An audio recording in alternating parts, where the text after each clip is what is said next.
Good morning, Radhe Radhe, Har Har Mahadev.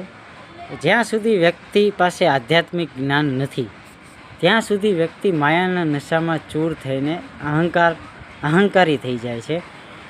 એટલે એ પ્રકૃતિ સાથે કનેક્ટ થતો નથી. પ્રકૃતિ સાથે કનેક્ટ થવાથી એની ઈચ્છાઓમાં વધારો થાય છે. ઈચ્છાઓમાં વધારે થવાથી એ પૈસા પાછળ પાગલ થઈ જાય છે.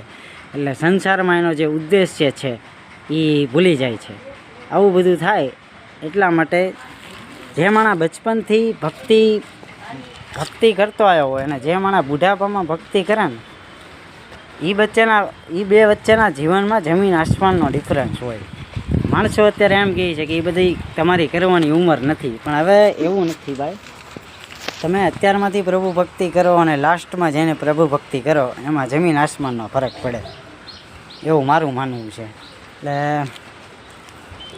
મારા મતે તો છે ને ભાઈ, જ્યારથી તમારી યુવા અવસ્થા કે કિશોરાવસ્થા કે કિશોરી અવસ્થા ચાલુ થાય ને ત્યારથી તમારે પ્રભુ ભક્તિ કરવી જોઈએ અને આરવાર પૈસાએ કમાવા જોઈએ, પણ પ્રભુ ભક્તિ ઉપર, આધ્યાત્મિકતા ઉપર વધારે ધ્યાન આપવું જોઈએ.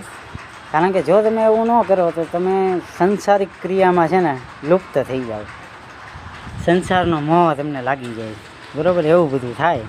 એની કરતાં બેટર છે કે જીવન આનંદમય રીતે જીવવું હોય તો ભક્તિ આરાધના કરતા રહ્યો, સભી પ્રકારના મોહથી દૂર રહ્યો.